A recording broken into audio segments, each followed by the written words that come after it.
Shogun. The Shogun. Let's see. Are we live? Okay, so it just started us live instantly. Pardon me if I'm coughing. We've got a lot of smoke coming in because Canada's killing itself. Smoke's pretty good. Ugh. All right, I'm gonna send Mitch the little Discord, not the Discord, the YouTube chat link if you also want to see what comments people are making. Um, anyways, hello everyone, welcome back. I think things are working this time where it's not gonna get desynced too heavily. I apologize last time for that. It's just too many little elements, I guess, made it freak out. Yeah. Made it Freddy freak the bed. But, Yeah. I'm back here again with Mitch, and we were just talking about samurai combat. Yeah. Well, like no. So the Western like equivalent, you could argue again like hoplites the way they would fight. There were shield walls involved. In fact, from what I understand, we don't really know exactly how hoplites fought. I could be wrong about that. I'm sure there's some autist is going to run screaming at me, but like there was a lot of the idea that you'd have this line of samurai and they can't make a shield wall. Now that doesn't mean they don't have a line, but they can't make a shield wall. They can't make like an organized musket line. Not yet. We're not there yet. So it's essentially this line of men 60 wide, and then another line of men 60 wide. They could be peasants or other samurai. It was very rare for it to be other samurai, but it did happen.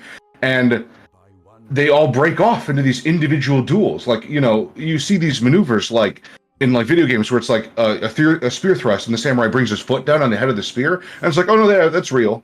Like that's how they did it. It wasn't not all the time, not every single time. It's not as much as like the sword clap to catch a samurai sword before it hits you in the head. But like it comes down to this like these skill duels, and the Western equivalent is like imagining 40 cowboys, like and another 40 cowboys standing in line, and then being like, and like all drawing at once. It's very strange. World War II is probably the closest equivalent, where you have these light skirmishes between like what might literally be like 8 guys versus 9 guys, platoons and squads breaking up. Right, right, and you have like one side has a heavy machine gun, and it immediately rips the 9 guys down to 3 or 6, but those 6 guys have like the mobility to go kill because now they know where the machine. Like it's so strange. It doesn't really happen at all anymore, frankly. Look up how like Marine Force multipliers work. It's like crazy. But yeah, we're gonna be very honorable today. I'm excited. This is, I think, my favorite Total War game. It's my most replayable for sure. Yeah, I'm showing like everyone the intro right now while we chat. The intro was one of those things. I think like 14 or 15 when this came out, which is really upsetting to think about now. And when this intro came out, it was one of the best looking things I had ever seen. Dude, like it's so fucking cool even now still. It's so fun. I'm watching it on the stream. It's so fucking cool. What's interesting to me in 2 specifically is that this kind of happens. It's very rare, but heroes can be like born out of super experienced units that go through ridiculous trials. And the unfortunate thing about this game is that the actual economics part is very simplistic, so you can kind of just spam rice farms. Right, you kind of cheese it to the point where that never happens. But if you play the game in a cinematic way, meaning that where you're not always like winning constantly and dominating, or on a harder difficulty like Legendary, eventually you'll have like a hero show up and they can like literally take on 60 guys by themselves, and they have special animations, and it's one of the coolest things ever is to like be playing Takeda and have Sanada the Red show up because you have that battle in real life, or in the game, not in real life. I love the trope of like the winner turning his back and then the loser being like, fuck you, and just killing him anyway. I feel like I should be able to name off more times that happened in media off the top of my head, but I just remember Shogun 2 intro and Prince like Caspian. I mean, spoiler alerts for anyone who hasn't seen fucking Narnia 2, but I mean, it happens in tons of Kurosawa stuff. It happens in Ghost of Tsushima. It basically happens in Sekiro. It's that trope. Failed to join games incompatible versions. That's very frustrating. Incompatible versions. It happened last time with this too, when I like had mods turned on, but I uninstalled every single mod, so that shouldn't happen. It's quite strange.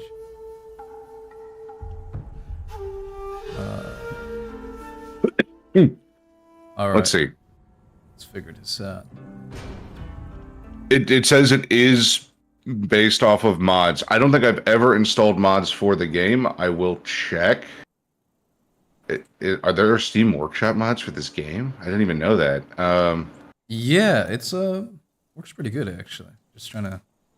I don't have any mods for the game. All right, let me invite you, and if it doesn't work, then I'll figure out something.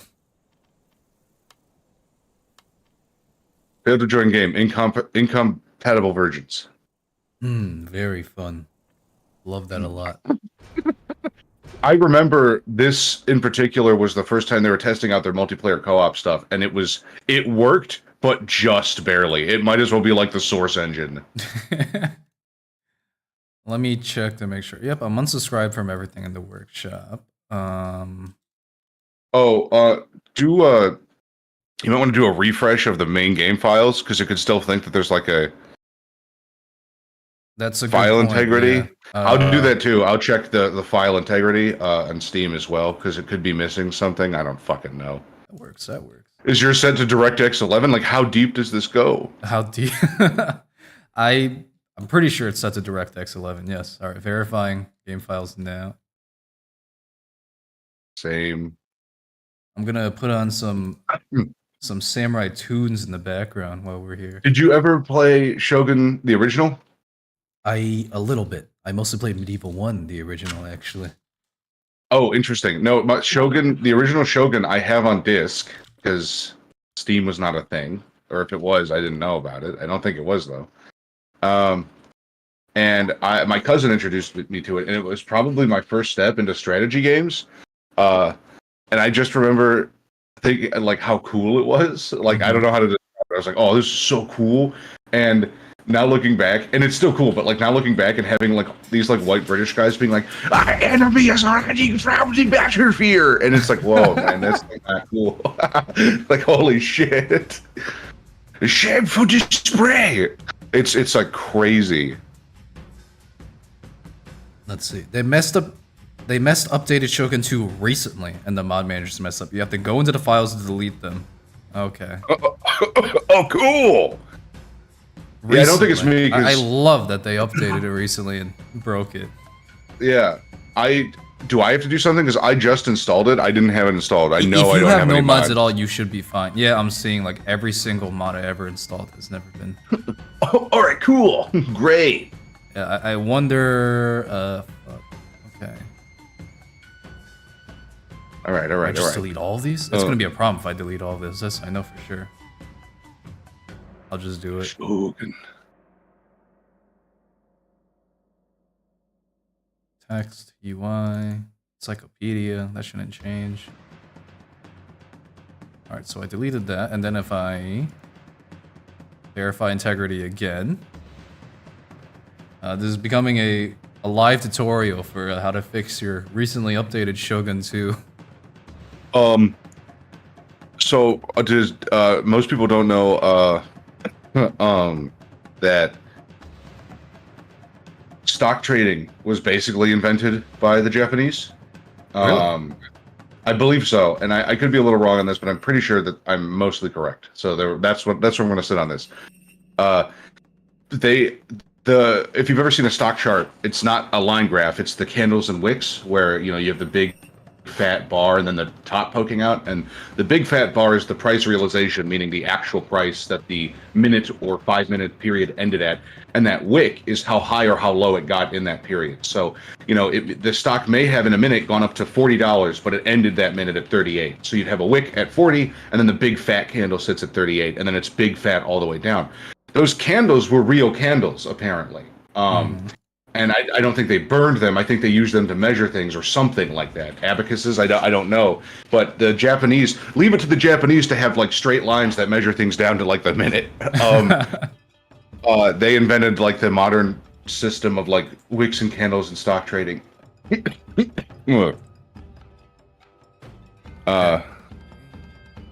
see. I deleted a few data files. I think I wasn't supposed to, so I'm gonna put those back from my Revalidate. recycling bin. Yeah. But they used you said they used candles? Trade stocks? Yeah, kind of. So basically, I don't know if you consider it stocks because it would be like bundles of goods. Like they would use the candles to measure the relative worth of the values of bundles of goods, because if you have like a lot more silk in one area, it's not worth as much. It was a very complicated pain in the ass system, but they had at their markets, they would have these very primitive, like convoluted stock exchanges, like how, the price of barbarian muskets is like way up because we just lost a shipment or whatever, and so yeah, it's like they would have actual sticks, and the sticks measured how much, or the candles measured how much money people owed. It's very weird. The system we have now is way better. But yeah, no, I imagine. So all this work just so that I can play Chosokabe and you can play the Sword Clan on the lower left, and then we win instantly, huh? The Chosokabe Bros Samurai are very, very good. This I do recall. They are basically game breaking because they are able to hold their own in melee, and then you can't lose territory because you just load up castles with full stacks of the best bowmen archers in the game, and nothing ever even gets close to the castle anymore. I am going to restart Steam at this point. Let me see if that does anything. Now this is great. This is so cool. I wish Japanese people were real.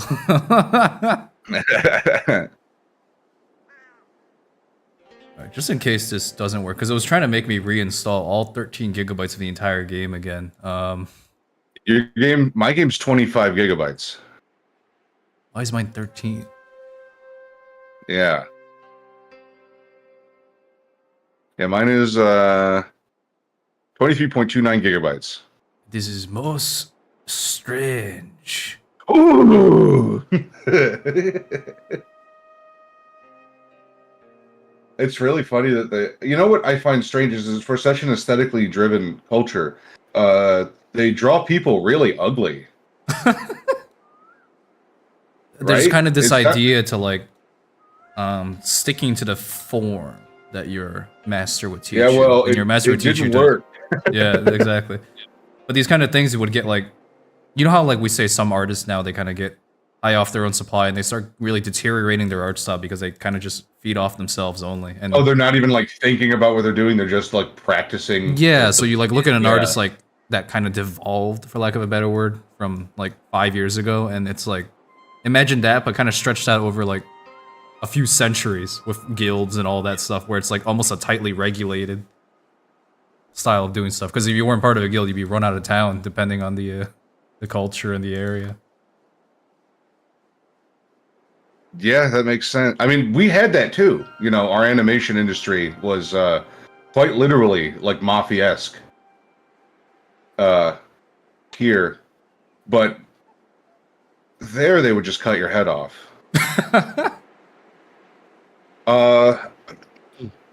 Do you have all the stupid DLC crap? Does that matter? Do I have to turn that off? I'm sure it does not matter, but I do pretty much. I'm pretty sure I have all the DLC. It'd be crazy if I did. It's weird that your game files are such a different size, because I checked to see like what the DLC size is, and it's only like another 4 gigabytes. So you shouldn't be off by that much. I don't know what the hell is going on. Great. Well, I'm sure we're trending somewhat in the Shogun 2 search for Shogun streams, because if they broke it like recently, I'm sure everyone's like looking up how to solve it right now. They're just gonna get us kind of chatting about it, trying to figure out what the hell went wrong. I started playing EVE Online again because I like hurting myself, and I'm not gonna play EVE Online. X4 Foundation is on sale, and I was thinking about grabbing it. X4 is so autistic. I don't know if you want to like go that far. You know what I mean? Good way or like, a bad way? Not in my opinion, not a good way. it's this problem, and I haven't played Foundations. That's like the people say that's the good one, you know. So it's like, oh, all right, maybe, but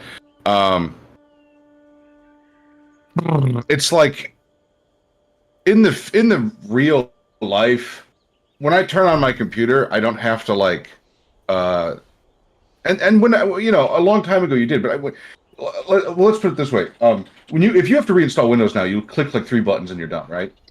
That's called convenience. That's like the modernization of technology.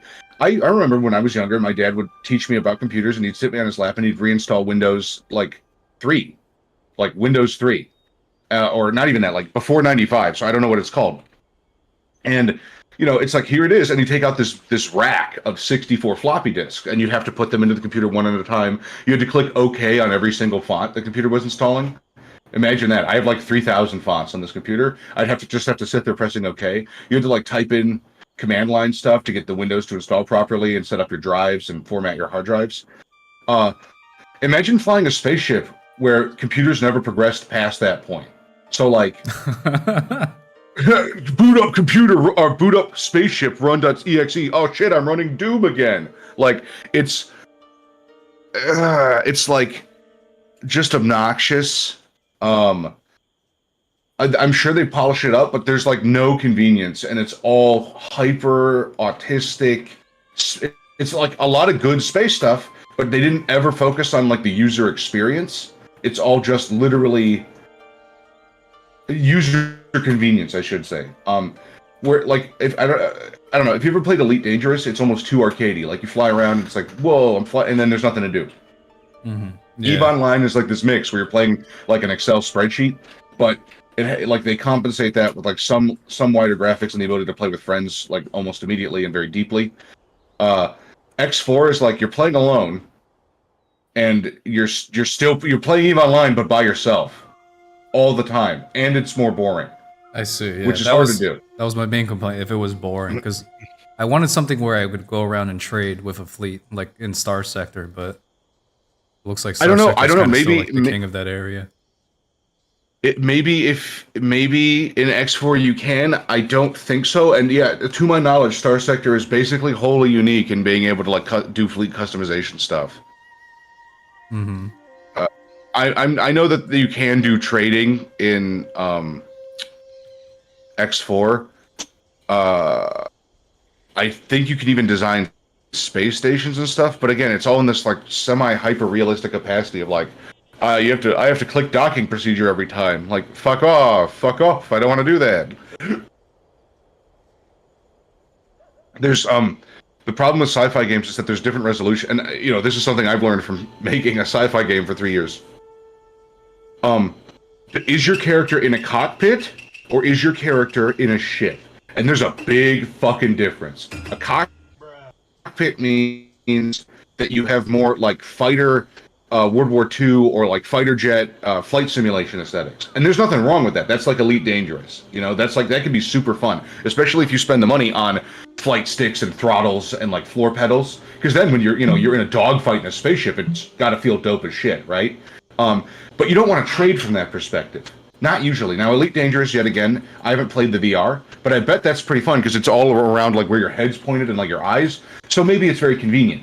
But you don't want to be negotiating spice, like the prices of spice, from a headset in a cockpit. Like, you don't want to be plotting charts with inadequate tools. And so that's the other half of the space game is, okay, well, how close to Stellaris is it now? How much of a 4X is it? Yes, a 4X with the controls that aren't really built for being Yeah, a 4X. do you want to play a 4X with Minecraft controls? No, you don't. You absolutely do not. And so that's the problem I run into every time. Like, does it handle like Star Sector? Well, then expect almost no personability in the game. It's going to be very, very non-customizable, if that makes sense. Oh, you want more of a like sci-fi piloting experience? Well, then do not expect deep like space mechanics stuff because it doesn't work. Because if they put it in, it's very inconvenient. Like, it's not fun. So. And 4X is like the mix of both worst of those, where they're like, let's make it as realistic as possible, and also like you do it all from a realistic perspective of your character in a cockpit, which is just not not ideal. Like it's not ideal. You would not want to do. You would not want to like fly a trade ship from the perspective of the pilot. Yeah, I get what you mean now. What else is on? I guess we'll just talk Did you about. fix your? No, it's telling me it's gonna update in like 3 hours, and in the middle of a stream, I can make that faster by removing the throttle, but that would destroy the stream, I'm sure. Do you want to play Go? We, we could play Go. That is an option here. Of like, I'm glad that it's like a running joke and that we never played the game we say we're gonna play in the title. So I'm fine with that too. That if we just switch to Go. I've just been looking up Japanese paintings of cats from the 1700s.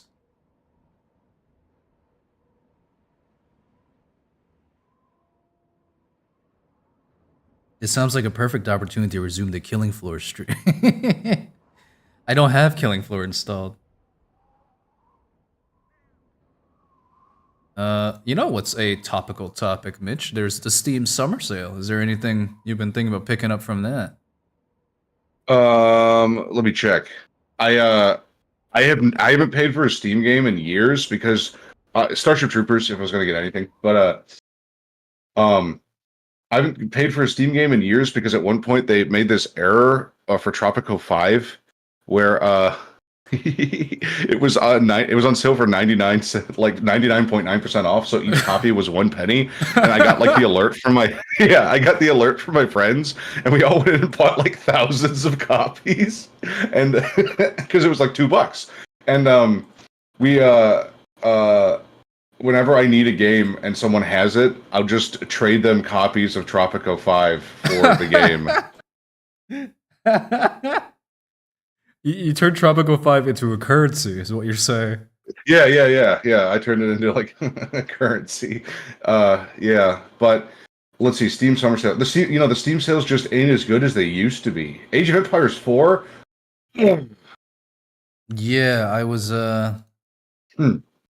even though I know I probably will end up caving and getting Age of Empires 4 one day, it's always like with some hesitancy. I mean, it's the same as like almost anything I buy now, yeah, from like especially a newer game. I'm always like, okay, I'm doing this, but I know there's gonna be some pretty major flaws from the get-go. Like Company Heroes 3 kind of has the same thing in my head. Oh god, I didn't even know Company Heroes 3 is out. Yes. I'm not touching that. I'm not touching it. Excuse me. They activated the sleeper cough kill agent in my throat. Oh no, I talked bad about Company Heroes 3 saying he's gonna kill me. Yeah. Yeah, let's do something in tabletop soon.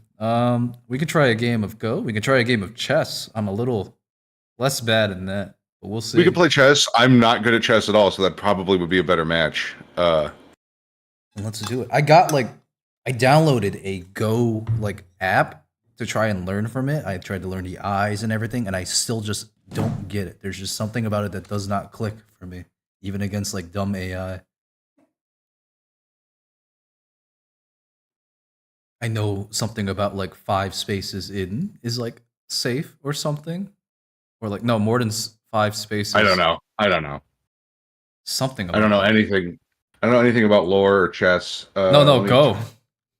Oh, I don't know anything about Go either. I think I understand inherently how it functions very well.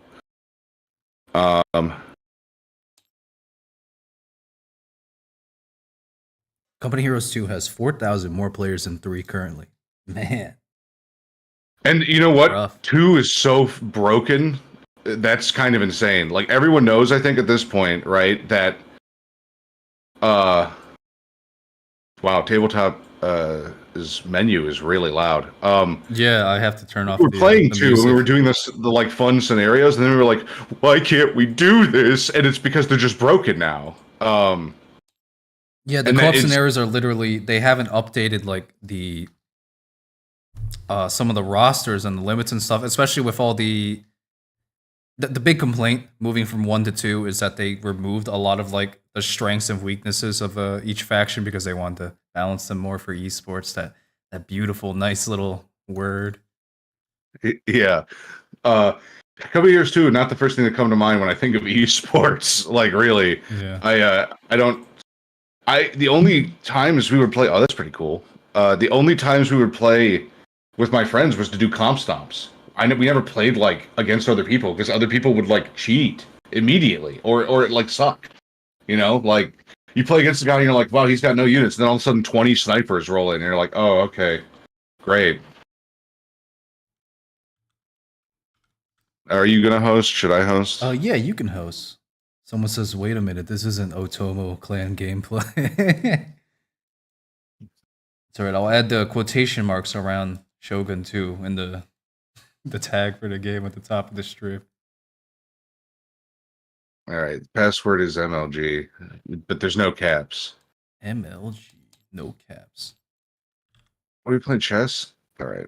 Yeah. We're playing in the middle of a prison. What the fucking hell? This is the kind of chess you have to play to get free from the warden. Now, can you get a samurai themed chess set? Is that possible? Can I? Is it possible to do that? I don't know. Samurai chess. Wait, no, that's just games. Modding, workshop. Should I like check the workshop on? It should be like, yeah, if you go in the games, you should be able to download it from workshop. Oh, I typed samurai cheese. Damn it. Samurai cheese. Battle chess with the animations. I wish, yeah, we had some battle chess gameplay we could do. I can't find a samurai chess set. That's kind of nuts. There's no samurai chess set that is set. Okay, well, we'll pretend then that these are. Yeah, I'm already feeling dishonored.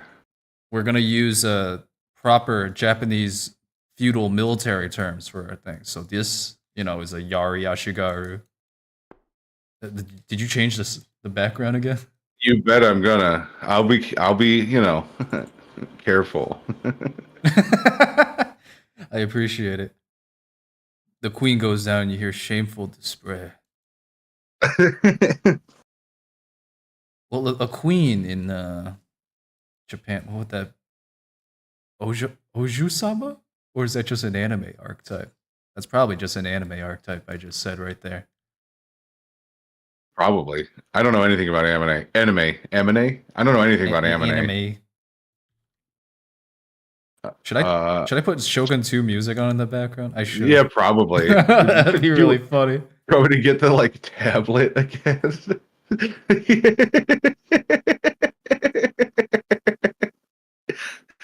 I want to ask again for this player. Yes, open.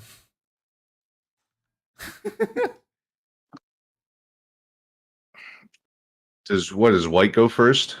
Chess? Yes, I believe so. Check out this opener. That is a very nice opener. We'll check out this opener. I've already won in 21 moves, so let's start over.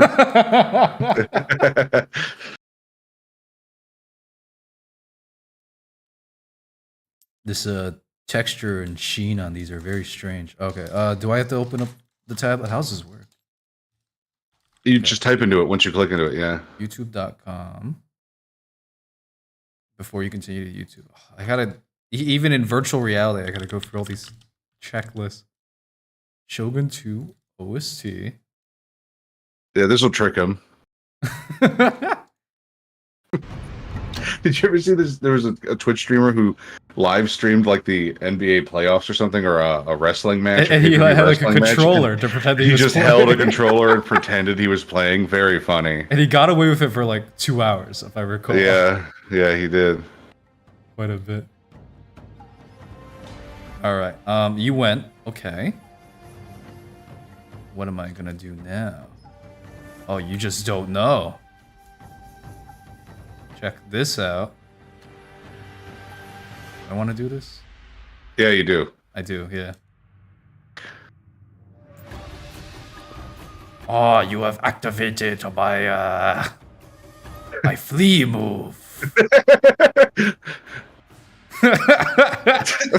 Just all the way back. Not all the way. Now you see I have many threatening zones. Though I should focus now on actually claiming the middle. Look Look at this.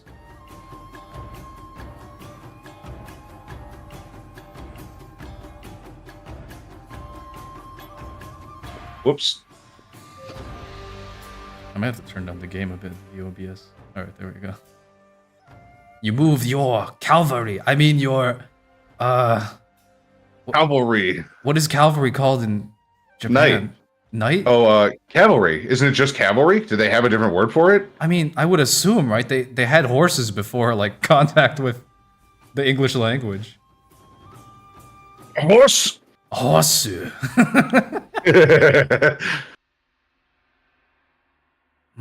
Ganbatte. What's this? Oh, wait. What's this?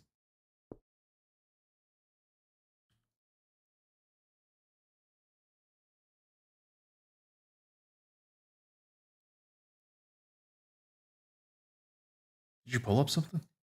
No, it's just fucking up constantly. It is like freaking out right now, yeah. What the hell, man? I just wanted my Shogun too. Oh my god.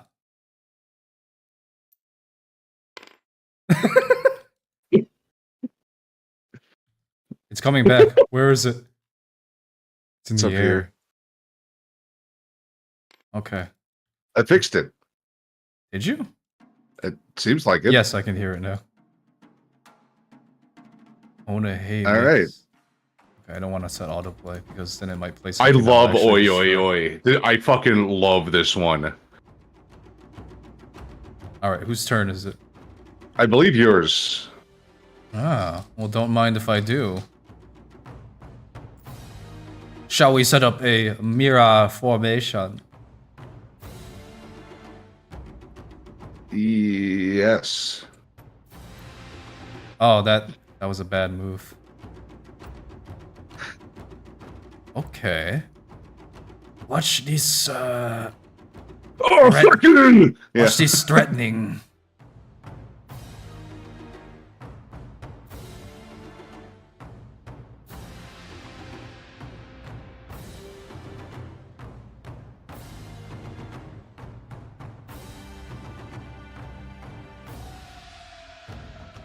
I mean, I guess I could just fuck off. That is always an option, yeah. Now, will you watch, this? That sucks.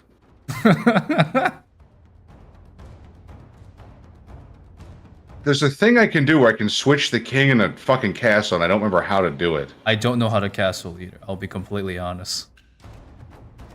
Sometimes I get the option to in like the chess.com app or whatever it is, but Yeah. I don't know how semantics of it work. I know you can't have moved a rook or the king. I believe. Oh, you think you can threaten my cavalry, huh? Yeah. Well, you see, I have a... no, I don't... Do I have to leave? I don't think so. I think I do have to leave. I don't see any way for me to survive this, honestly. My move is complete.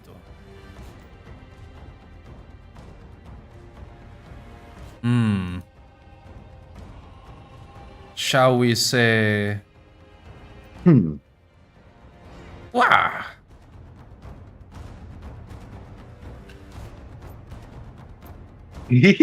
Whee! I love doing that.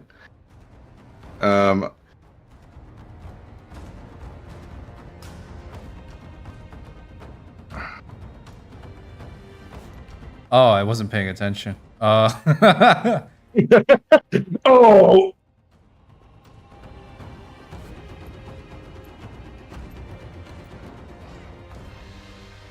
Uh-oh. The most like baby fucking noises I'm thinking about like at a pro chess tournament. Just like kind of going, uh-oh.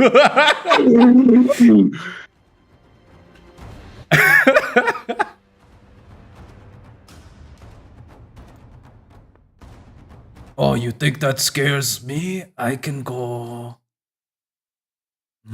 Fuck off. You can leave my store.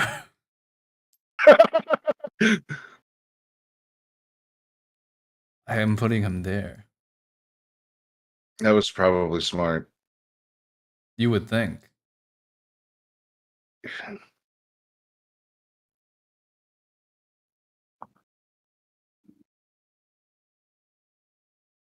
Play any move which you like. Is the queen the one with the cross on their head, or is that the king? That's the king. Okay. They're staring at each other down right now from across the field. Yeah. Yeah, right, because you can't flip it, because if you flip it, then it's an instantaneous checkmate immediately, which is stupid. So, yeah. Getting a computer science master. Just wondering if it's even necessary. In this video, I'll tell you everything you need to If only I was good at chess. science master, or just wondering if it's even necessary. In this video, That's right. When we do go right after this, you're gonna clobber me, I'm sure. MSc program at IU International University. I'm not totally out of ideas, but I'm not doing great. Okay. Checkmate. No, wait, just check, not checkmate. And in your third semester, you will be able to choose 2 elective courses that match your future career plan. Ready? Let's start. Yeah.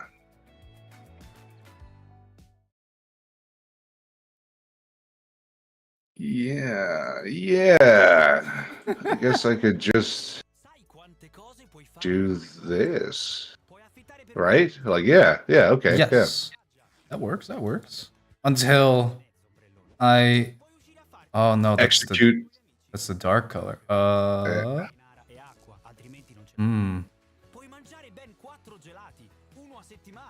If I go... Wait, hold on. How do I... I threaten you.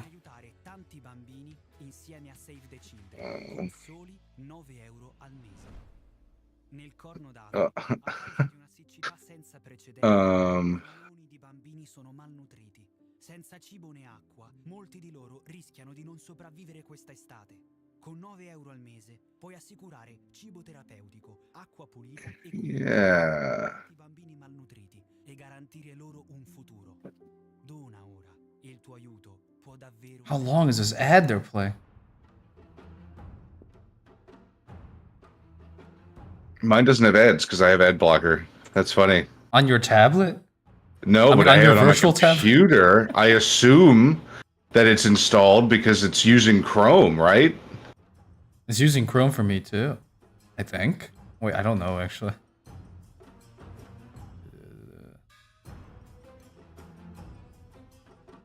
What do I want to do here? Ah! No. Wait. I thought I was clever for a second. Actually, maybe. Yeah, you think I'm that stupid? No, wait, what? You saw it already? Yeah, are you kidding? You think I don't know where the knife? Like, are you fucking kidding me? Like, I can do this. Oh, That was probably worth it, frankly. Wait, hold on. I can do this. Yeah, and you can still take the guy, but that rook is at least gone. Let's see.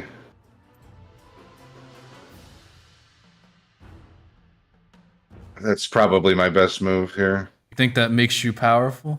Check this out. Yeah, I do. Let me see this. Let me think this over. In chess, the trick is to think impulsively and to not make any plans for the future. Yeah. That's what everyone does.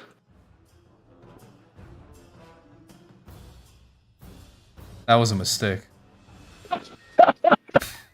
I saw your hand like move and like go, ah. Let me think this over. I'm starting to run out of options, honestly.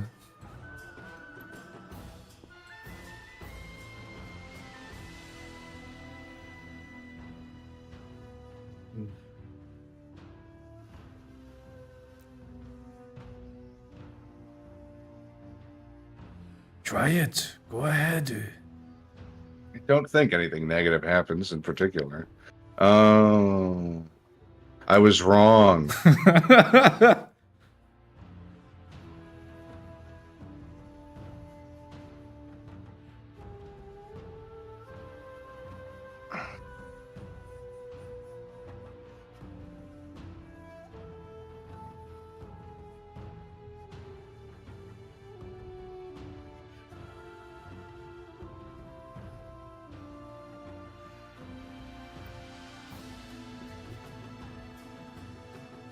You're setting up a little wall. I see what you're doing.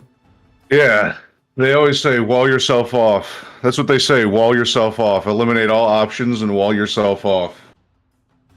Things stressful, wall yourself off. Let's see.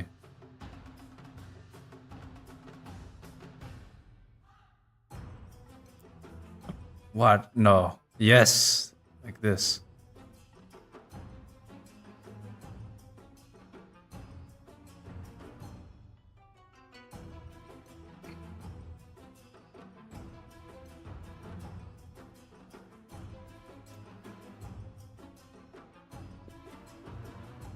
You are in check.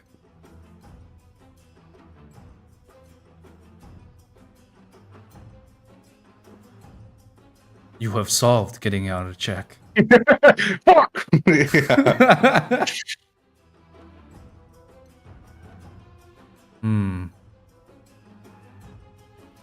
Oh, here's something.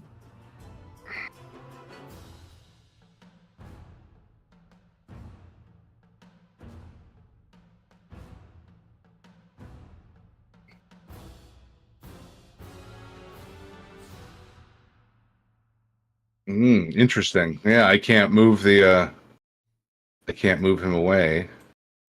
You see So now. Stare bene non è solo sentirsi forti. What do you got planned there? Anche a tavola. Oh. Oh. Hmm. I see. No, wait. No, never mind. Yeah. You must lose the queen.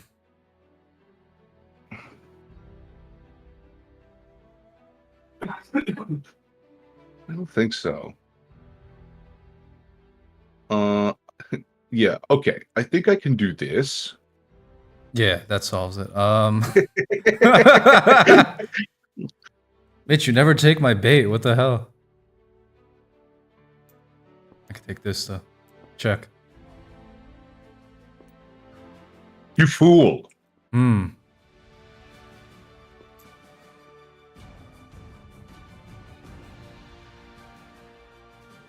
Wait, hold on. I gotta turn autoplay off on the videos, otherwise it'll play like Katy Perry's like summer wave hits and then like completely destroy the stream. All right. Let me think They this call over. me they call me Grandmaster. Not Dragon though. They don't call me that one. Let's see here. Well, that's a yeah. I'm winning. That's what that You are. means. You were like whipping them off the board, which is funny. I'm trying to think like what should I do? Take that. Yeah.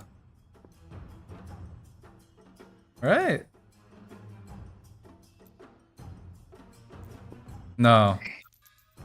What was I thinking there? I don't know. I really enjoyed that because there was actually a serious setup there. That was a problem. Basically, you kill yourself. Yeah. There's a lot of threats now. Oh, wait. Yeah.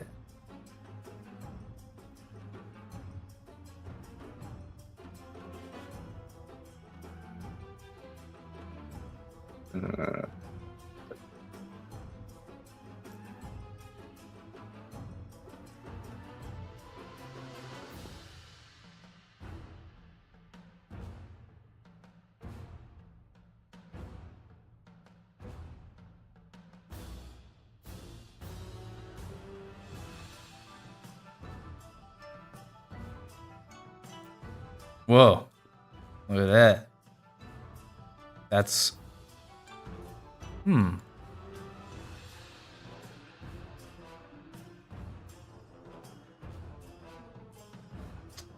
Yeah, I'll go for it.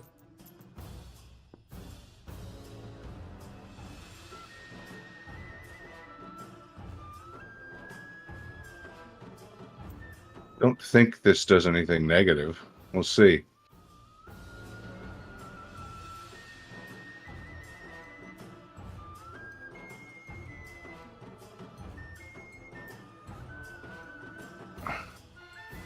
Wait, hold on. Wait, no, okay. I completely misread the colors. Alright, Mitch, I think I lost this one. Did you not see that happening? I didn't look around enough. Wah, wah. I got too excited by this possibility and guaranteeing it. Oops. Hell yeah.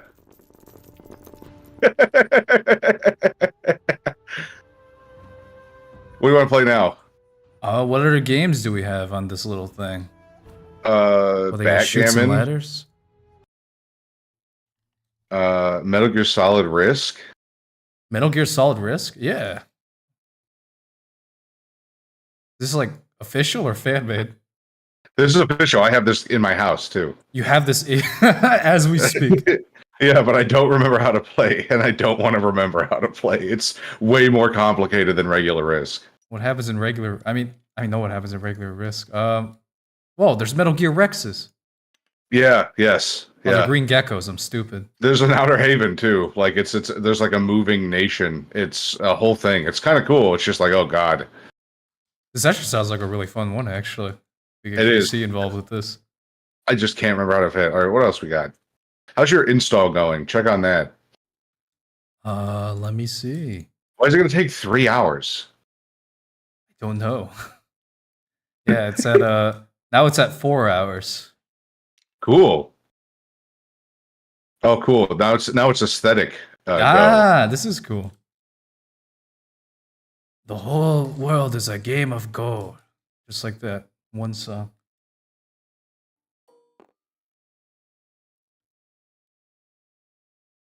South America, 4 territories.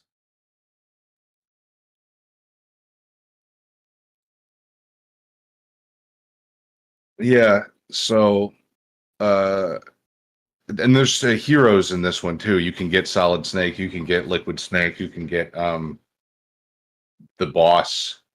It is fun. There's a ton of rules. We would want to like do it ahead of time. All right, Like yeah. 3 minutes of rules. I'm seeing also this map is like pretty fun. You see Mongolia just like owns both North and South Korea. Yeah. Yeah. Do you want to try and play something else, like an actual game, or what do you want to do? How do you want to salvage this problem? This problem. This is par for the course, I'd say. Okay. All right, fuck it. Oh, you're Do you wanna that try- side. I see. Do you want to try leading and go? It's a Leading little more and go. difficult. It's more difficult, you say. Slightly, yes. I'm gonna not lead then. Okay.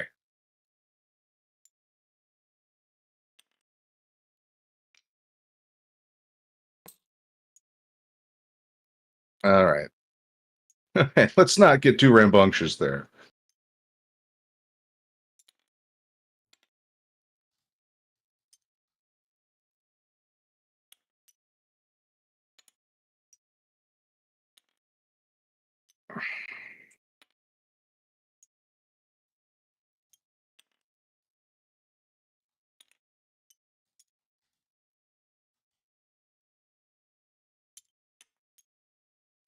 This is high stakes. People are losing their minds to the silent clack of a Go board.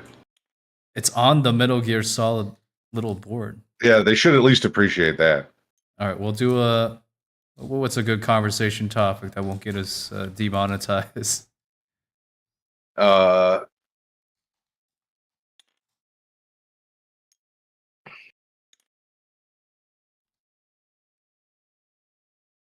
I don't know. Movies suck now. I was trying to think of like a movie or something, but they're just fucking awful now. I can't name. How do there's I something of a know. lost art, like to even just like action movies in general, where they can't even make them anymore without being like hyper ironic, which just also makes it like really shit. Yes. Yeah. Uh, like I wanted to see The Flash just to laugh at it, but it's already being removed from theaters. Already? Yeah, apparently.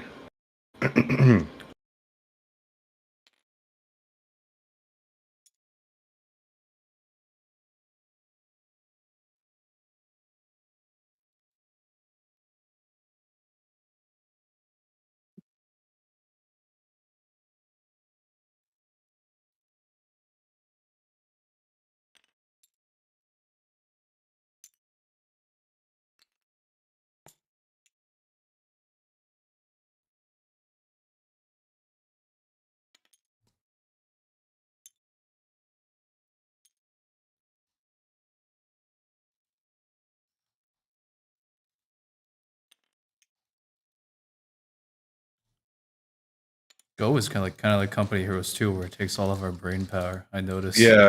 Yeah. I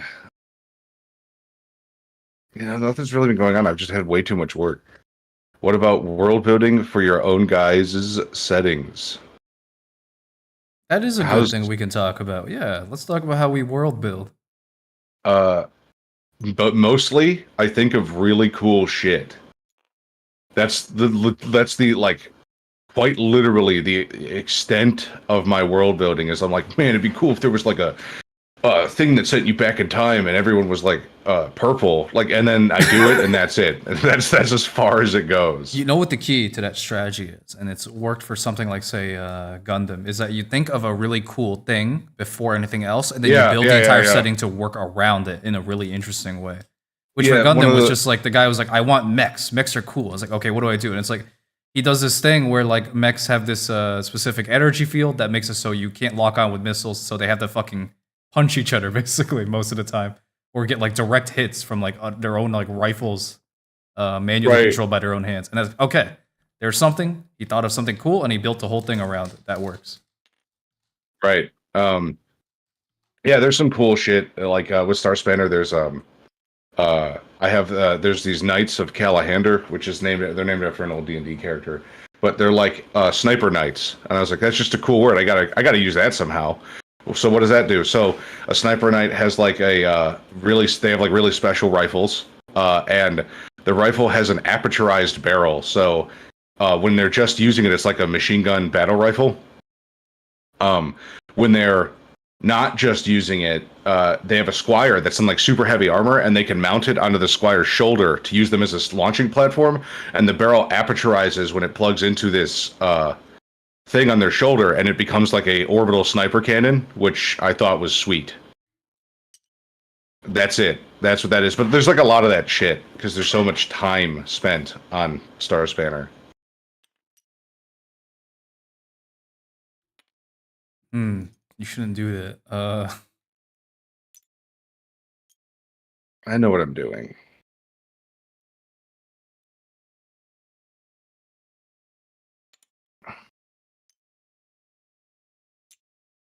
Yeah, it really goes down into like, kind of like what you're trying to do, even with your story in the first place. I think as to anything, probably the most helpful thing is thinking of like a character before anything even, and then you can kind of build stuff around them, because then you already have, okay, there we go, a plot when you have like character development in mind or whatever. I'm not super good at characters. They've always been really difficult for me, frankly. I just don't like understand how most people build characters. No, my Chinesers. That was the first capture I ever think I did. Oh, I created eyes. You No, cannot you put didn't. in. Wait, what? I did. Yeah, I can. If I can put it in there and take a guy. It eliminates it. Yeah. But that does that kill your? Oh, you're right. Because you can kill. If you would put it here, it would be like there's different ways to do it. But yeah, no, I could because I killed that guy. I can still do so it. I put it in the wrong place.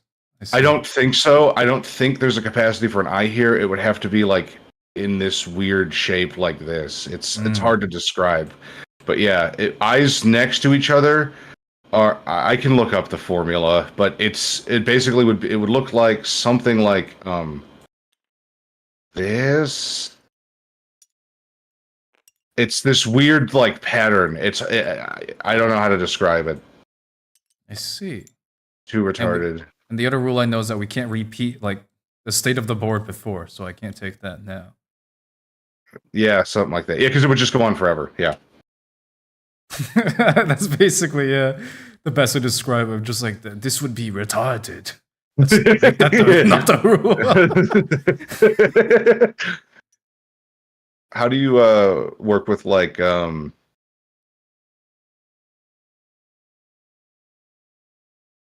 how do you come up with ideas for like Pane Historia and Blue Rivers? You mean like plots or characters? I don't know. I mean, characters. What's the character design? Is like, oh, hot girl. Like, See, I don't know. with Pane Historia, there's a few cool looking dudes in there. That's what I was trying to like Yeah, branch that's it true. into. I'm gay now.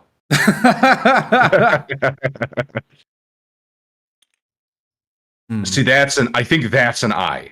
Because I can never put two pieces down at once to unfuck that. Does that make sense? I see. Now, like, I can put a guy here, and if you are stupid, I can take that point back. But yeah, I think you'd have to be. Yeah, there you go. You get it. Yeah, for Pontia's story, it's a little different because it's, by and large a comedy setting. So the rules I would do coming up with that are not really what I would recommend for a serious storyline. Even Blue Rivers is just kind of very rough. I'm a lot less of an expert in world building than I think I can even really say. I learned everything I know about world building in a very literal sense. There's a book for first edition D&D called the TSR World Builders Guidebook. Did you put a piece down?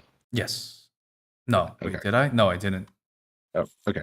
And it literally takes you step by step through how to map and build a planet from scratch for your D&D game, which is like excellent. Excellent, very rare material, very hard to find anything concrete like that. And it does a very good job. It's got a lot of foible crap in it, just like dumb shit that doesn't apply anymore. But like it teaches you that like, okay, here's how we construct a planet. Here are the options basically for the planet.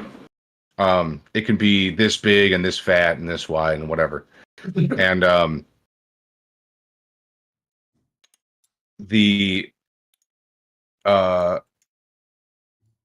it could be cylindrical with this. So once you have your planet mold, then it's like, all right, here's what percentage of water is it? We determine that. And then based on the percentage of landmass, how did the landmasses form? And then once the landmass is formed, how big were they? Are there mountains? Or are they just hills? Are they valleys? Are there sand dunes? What's the temperature like? We know our geobelts. So what is the temperature in this region as compared to, say, a more colder region of the planet? And you get all that shit out of the way. And then now you're starting to make topography, because now you get like rivers that interconnect around mountains, and they form the oceans, and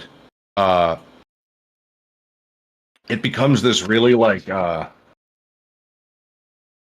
and then out of that, then you start getting animal kingdoms and like the forests and the rainforests and vegetative and like herd growth. And then after that, you start getting like the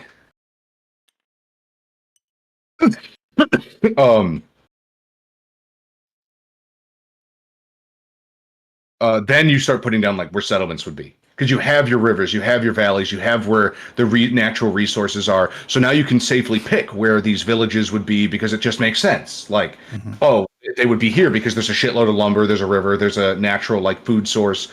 So of course the villagers would have settled here. It's an interesting perspective. And from that, then, like, I usually will have like one very good story idea that works really well, and beyond that, it's all hack bullshit that I'm making up. But we were playing in a D&D campaign that lasted 7-something years, I think. And the main very good, impressive. the main right, yeah, it was fun. And I have a problem too where I make things too large, like it was way too much. But the main story there was that there was a guy, and again, it just started as like a cool idea. There was a guy who wanted to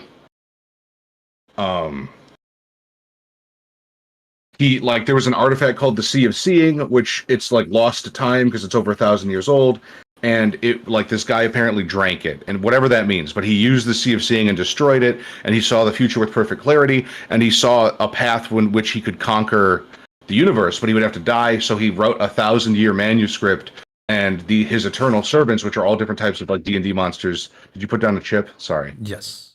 Okay. Which are all different types of like D&D monsters that don't die. His eternal servants are like following out his orders and all this shit. So it became this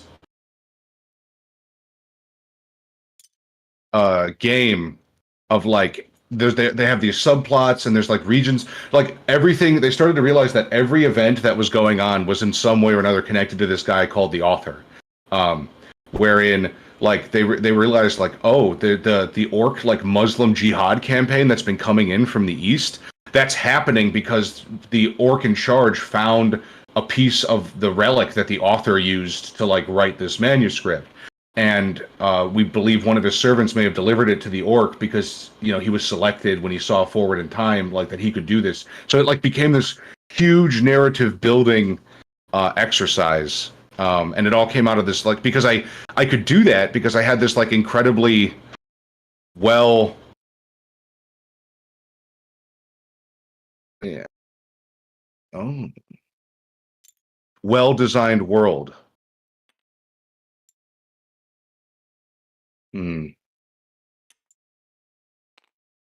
Fuck, I didn't think about that. And that wouldn't have happened in a regular D&D module necessarily. Like, you really need a lot of groundwork to make something that cool and that good. And that's why it took me so long to write the Quick Start module adventure for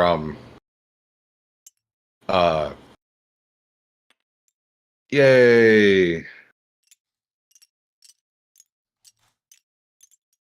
That's a lot of Teletor. It took me so long to write the Quick Start module. Yeah, but I have like completely had to ignore that over there. Because I had to build all of the star systems, and in order to build a star system, you have to build the planets that are on it in order to, and I didn't have to be that much. It's not the same thing, but like, why do they have this natural good? What does this star system mean? What does the color of the sun in the system have an effect on the outcome of the what type of star does the system have? Because that matters. Like, are we talking Goldilocks planets, or are we talking like they're all molten hot as shit because it's a white like super sun or some shit, you know?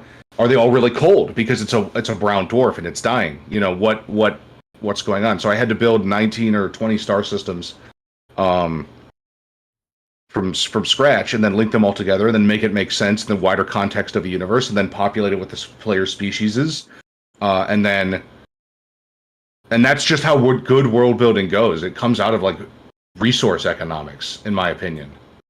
As boring as that is. At a certain point, you can even just summon of like people or factions inevitably are going to be fighting over choke points and rare resources. Right, and so if you want it to be, like, feel really good for players, you have to like develop naturalistic choke points and rare resources, and the more context you can apply to those resources. Traveler doesn't work for this because Traveler's inherently broken. It has one giant broken piece of lore garbage. The same reason 40K doesn't work for this. 40K makes great character dramas, but it makes really, really bad, like, logistical stories. Like, it makes very, very bad actual contextual stories because they're just, what are you fucking doing? I thought I'm capturing Teletor, right? I mean, you have this giant line, but if I surround that giant line, I still get it. What should I do? You should be on the attack. You're winning here. You're winning down here. Fair point.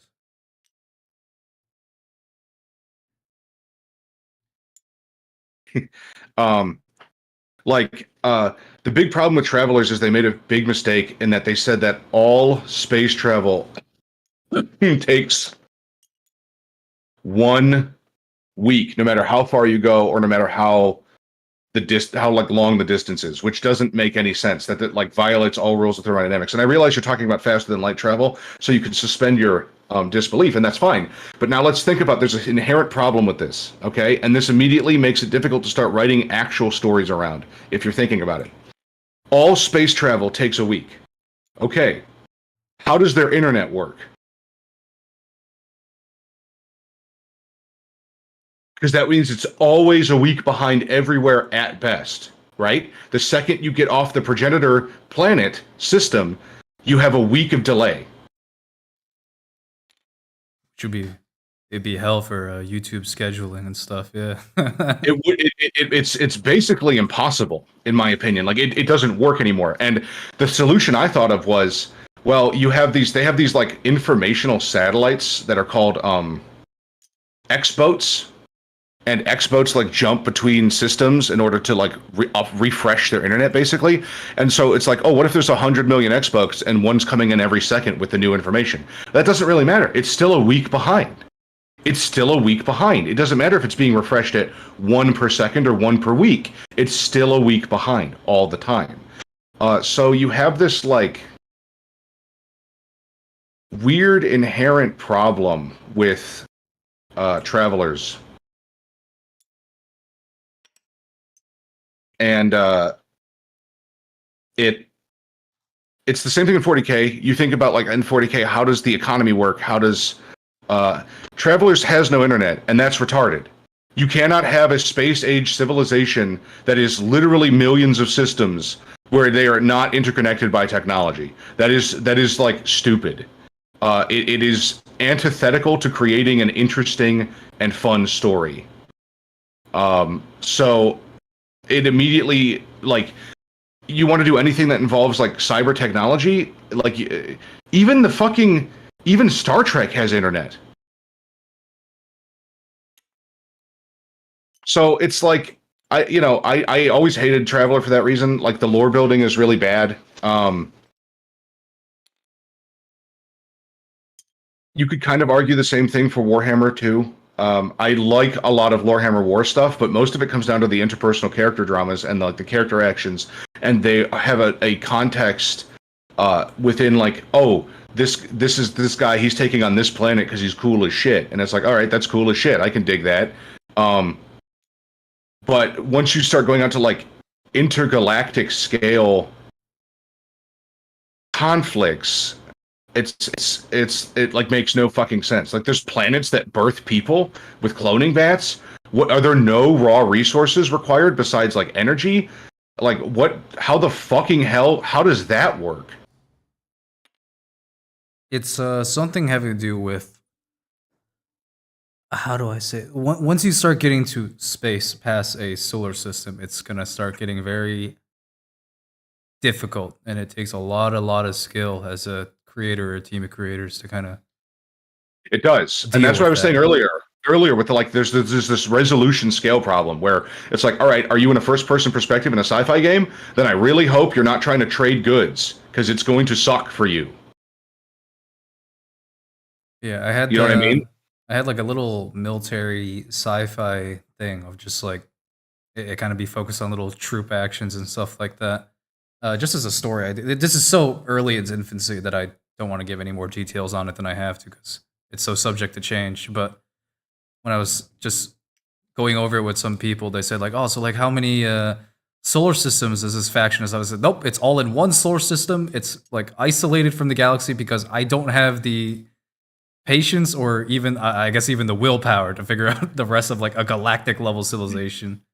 Right. It's more just this little isolated, system that's hasn't been in contact with the galaxy for at least 400 years or something. And there's, in my opinion too, there's nothing wrong with the Warhammer 40K being about what 12-year-olds think is cool. I have no problem with that. I think it's actually probably, frankly, an excellent way of designing. Do I have an eye or don't I have an eye? I don't know here. Does it fucking matter? Probably not. Warhammer 40K is an excellent way of designing cool shit, like fun, interesting, cool shit. The problem is that it doesn't ever. It's never going to be anything more than that. And the individual lore entries that people like are usually about really cool characters that exist inside of this like fun, cool shit area. Like Space Marines are dope. The Imperium of Man is dope. A lot of the aliens everyone likes are dope. But there's this like wider problem of there's no, I don't know, there's not that there's no depth because people have really expanded the shit out. Like all the interesting stuff from Space Warhammer comes from like exploring the Materium and like the consequences of the actions of individual characters and like the relationships between chapters and like the cool fucking gear that they have. But the actual world is like, what would it be like to be an Imperial citizen in the Imperium of Man? And it's like, I don't know, nothing. There's no description, you know what I mean? And that's fine. Nobody wants to be a fucking regular citizen. But that's why, like, in my opinion, the like tabletop game Dark Heresy, like Rogue Trader's better, but it just doesn't work. Every time I've ever tried to play it with people, it just does not work. So There's a lot of settings where they're a lot more focused on military stuff, and you kind of, I wouldn't say you let yourself into a hole with it, because I'm, as someone who likes a lot of military stories, it's more, it's like that, how do I say it? It's the reason, right, you don't see a RPG set in the Bronze Age. It's not because the Bronze Age is, like, bad for storytelling, but it's incredibly focused on two types of stories, which is war and war heroes, like the Iliad, or it's focused on mythological heroes who are bigger than life. You don't really hear any stories about, like the day of the life of a peasant in the Bronze Age or anything like that, because it was pretty miserable by most accounts, from what I can tell. Of course it was. And so, that's why, like, I understand, like, I don't want to make a setting in which there is, like... RuneQuest is a good point, because it's focused on horse nomads and military and, like, tribes and clan management, I was going to say, like, I don't think there's technically a setting that would be bad for doing this, but, like, if you compare... I guess I have more of an interest in settings wherein players can be run through dynamic like systemscapes, if that makes sense. Oh, that's yeah. Now that. Ooh. I love the fact that, like D&D is nice capture. D&D is like this setting where, and not all of the settings of D&D work this way, but I don't know, and maybe it's just a me thing, frankly. I've accepted that maybe I have this weird autistic fixation with, like, not hyper-realistic settings necessarily, but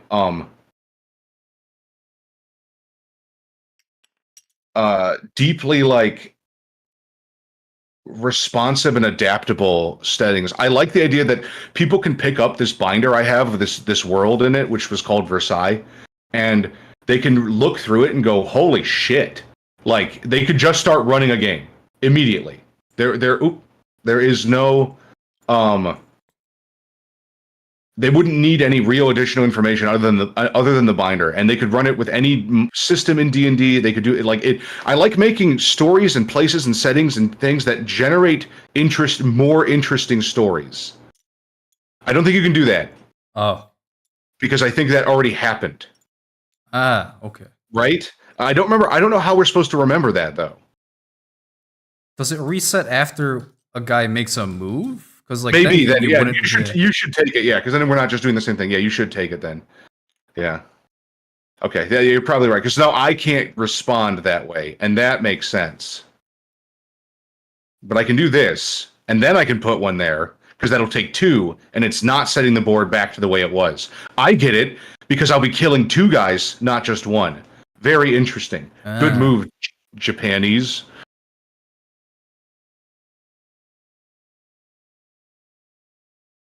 Yeah, honestly, a lot of You're people. not going on the. You're not going on the attack.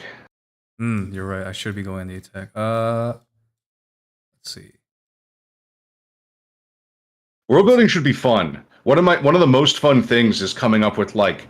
It eventually becomes not fun because now you get into tedium. Like, what does this planet produce? How does it produce it? And why? And it's like, oh, just kill me. But like world building should be a lot of fun because you're basically putting down these like fun beacons for other people. Beacons. Fuck. You gonna try this again? Fuck.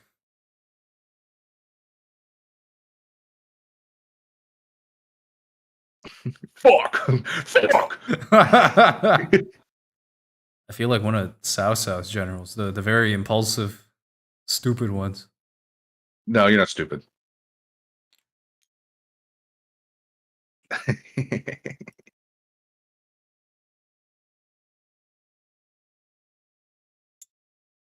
That was not smart. I don't even have to focus on that. Is it like sometimes I just try to cut off these things from like linking to other ones? But But remember hit points. Remember hit points. This guy only has 2 hit points when you start him off. He's already dead. This guy's got 3. This guy's got 3. This guy's got 2. You just put him in a super disadvantaged situation. I see. There you go. Very difficult for me to like, yeah, that's better. Hit point expansion. But And see, this would that's also be disadvantageous. Yeah. Exactly. But you know what isn't? Right here. Because he has 3 health points now. When he spawns in. Yep. Now you have, I can do kind of like, I can respond.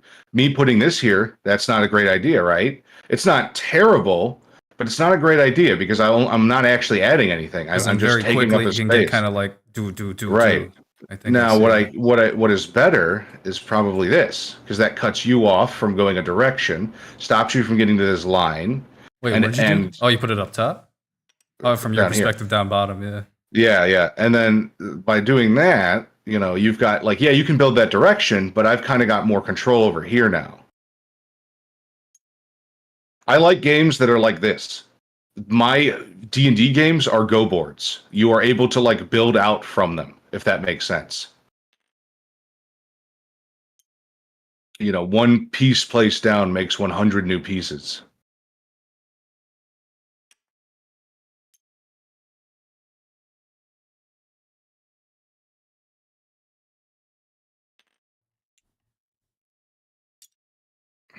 But yeah, I have, how do I say it? Even making like Pontia's story, I've become a lot more humble with world building, and that it's something that everyone thinks they're good at for sure when they all make their like little lore sheets and stuff like that, like I have. And then when it comes to the actual action of like whether you're making an actual comic story or whatever set in the setting, or even like you say a quick start guide, which has to have a plot set in the setting, you start to realize very quickly